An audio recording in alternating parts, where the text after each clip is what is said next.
آئندہ سال ہوگا. آج پہلا حصہ لا الہ، آج اس شر کو مٹانے اور بدی کی جڑ کاٹنے کا مضمون ہے جہاں سے دل مریض ہوتے ہیں. اب اس وقت میں یہ فوکس کر رہا ہوں وہ یہ کہ جب وہ خطرہ یعنی ایک بیڈ تھاٹ، ایک ایول تھنکنگ، ایک برا خیال آتا ہے، اس میں اور دل کے مریض ہو جانے میں کتنا سفر ہے اور اس میں کتنے مرحلے اور کتنی سٹیجز ہیں. وہ برا خیال دل کے مرض یا دل کی ہلاکت تک پہنچنے میں کیا ٹائم لیتا ہے. اب اس پروسیس کو میں لے رہا ہوں. پروسیس میں نے آپ کو بگننگ کا ایک جملہ بول دیا تھا کہ وہ خطرہ یعنی خاطر نفسانی یا خاطر شیطانی نفس کی طرف سے آیا یا شیطان کی طرف سے آیا. جب اس نے آپ کا دروازہ نوک کیا، اب وہاں سے شروع کر رہا ہوں، یہ اگلا سبجیکٹ. تو آپ کا فرض تھا کہ آپ نفرت کے ساتھ اس کو ریجیکٹ کر دیتے، اس کو آپ بلاک کر دیتے. اس کو میسج جاتا کہ میرے سودے کو اس بندے کا دل قبول کرنے کو تیار نہیں ہے، تو نفرت اور سختی اور کراہت کے ساتھ اس کو ریجیکٹ کر دینا.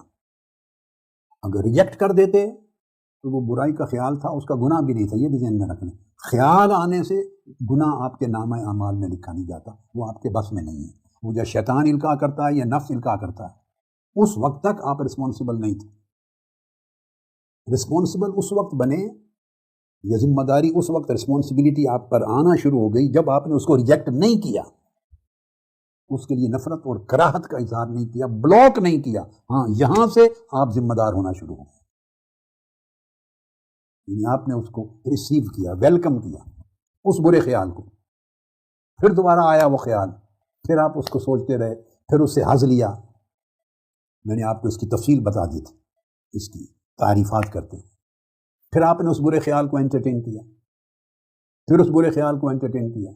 تو اب تک وہ برے خیال آپ کا دروازہ نوک کرتا تھا دیکھنے کے لیے کہ مجھے کراہت اور نفرت کے ساتھ ریجیکٹ کر کے دھکا دے دیتا ہے یا دروازہ کھول کے کہتا ہے کہ آئیں بیٹھیں. جب آپ نے دروازہ کھول دیا اور اس برے خیال کو اندر داخل ہونے دیا، آپ نے اس کو چائے پانی پیش کر دیا، اس برے خیال کے لیے اسپیس بنا دی، اس برے خیال کے ساتھ اپنی مانوسیت ظاہر کر دی، تو پھر وہ ہر روز آنے لگا. آپ بھی پھر اس کا انتظار کرنے لگے. تو وہ خیال آپ کے ساتھ اتنا تسلسل کے ساتھ جڑ گیا، وہ جو خاطر نفسانی تھا یا خاطر شیطانی تھا، کہ پھر وہ وسوسہ بن گیا،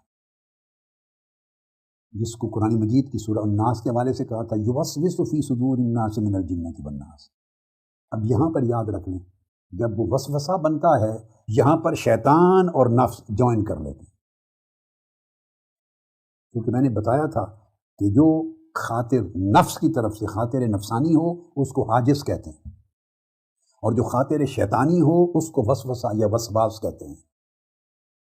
اب وہ جو نفسانی خطرہ ہے، برا خیال، بری تھاٹ، بری تھنکنگ، برا آئیڈیا، وہ جو آیا، جو داخل ہو گیا اندر، جب اندر داخل ہو جاتا ہے اور اپنی جگہ پا لیتا ہے اور اس کو بیٹھنے کی ٹھہرنے کی جگہ مل جاتی ہے اور وسوسہ میں کنورٹ ہوتا ہے، یہاں نفس اور شیطان کا ایکشن الگ الگ نہیں رہتا، یہ جوائن کر لیتے ہیں، ان کا الائنس ہو جاتا ہے. کیونکہ اب مانوس ہو گئی نا آپ کی طبیعت، جو ہی مانوس ہوئی تو نفس داخل ہو گیا، نفس امارہ داخل ہو گیا. تو نفس امارہ، آپ کا نفس اور شیطان دونوں جوائنٹ ہو جاتے ہیں. اس سٹیج پر آتا ہے، سیکنڈ سٹیج پر. وسوسہ شیطان کا کام تھا، اس نے شروع سے ہی ڈالنا تھا وسوسہ، شروع سے نفس نے شروع سے حاجز ڈالنا تھا، مگر آپ نے نہیں روکا تو وسوسہ میں کنورٹ ہوا، تو یہاں نفس اور شیطان کا عمل ایک بن گیا. اب دو دشمن اکٹھے اپنے لشکر لے کر آپ پر حملہ آور ہے. تو وسوسہ آپ کے اندر پھر جم جاتا ہے، بیٹھے رہتا ہے. جب تک خطرہ تھا اس کو بھگانا آسان تھا، نفرت کے ساتھ، کراہت کے ساتھ، استغفار کے ساتھ، عبادت کے ساتھ، اللہ کے حضور دعا کر کے، اعوذ باللہ پڑھ کے، تعوذ کے ساتھ کراہت کرنا، نفرت کرنا، اس کو نہ کھولنا، نہ سننا، نہ دیکھنا، اٹینڈ نہ کرنا، انٹرٹین نہ کرنا، یہ 100 طریقے آسان تھا آپ کی محنت. لیکن جب وسوسہ بن گیا، وہ اب اندر داخل ہو چکا ہے، وہ آپ کے بیڈ روم میں آ گیا، آپ کے کچن میں آ گیا، آپ کے سیٹنگ روم میں، لیونگ روم میں آ گیا، اندر آ گیا ہے گھر کے اندر. اب نکالنا اتنا آسان نہیں ہے. اب اس کے نکالنے کے لیے پہلے کراہت سے نکل جانا تھا، جب وسوسہ بن گیا اب مجاہدہ کے بغیر نہیں نکلے گا، اس کے لیے زیادہ ریاضت کرنی پڑے گی. پہلے فقط کراہت سے اس نے جانا تھا، اب ریاضت کے ساتھ جائے گا، محنت کرنی پڑے گی.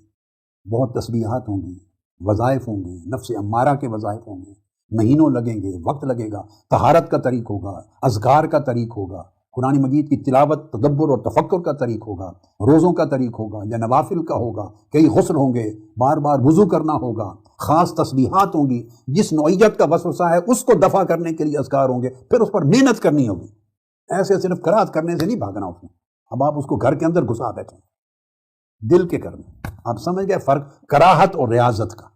کراہت بھگا دینا تھا، اب ریاضت مجاہدہ ہے، زیادہ محنت کرنی پڑتی عبادت۔ الذین جاہدوا فینا لنہدینہم سبلنا، مگر اللہ پاک تب بھی مدد کرتا ہے کہ کوئی اللہ کے لیے پھر سچا مجاہدہ کرے، محنت مشقت کرے، اللہ پاک راستہ دے دیتے ہیں، تو وسوسے بھی نکل جاتے ہیں۔ پریشان نہیں ہونا، مایوس نہیں ہونا۔ میں نے زندگی میں ہزارہ لوگ دیکھے ہیں وسوسے کے مرحلے پر ان کے ختم ہو گئے، مگر محنت زیادہ کرنی پڑتی، اس رسک میں نہ پڑے۔ ہر آدمی اس قدر محنت نہیں کر سکتا، بے صبر ہو جاتا ہے۔ اب آپ مجاہدہ کرتے اور کریں تو وسوسہ نکل جائے گا، اور اگر اس سٹیج پر بھی خطرہ وسوسہ بن چکا ہے آپ کے ذہن میں، اور وسوسہ پر بھی مجاہدہ نہیں کیا، آپ کو فکر نہیں ہے، آپ کو پتہ ہے کہ یہ خیال ہر وقت میرے ذہن میں آتا ہے۔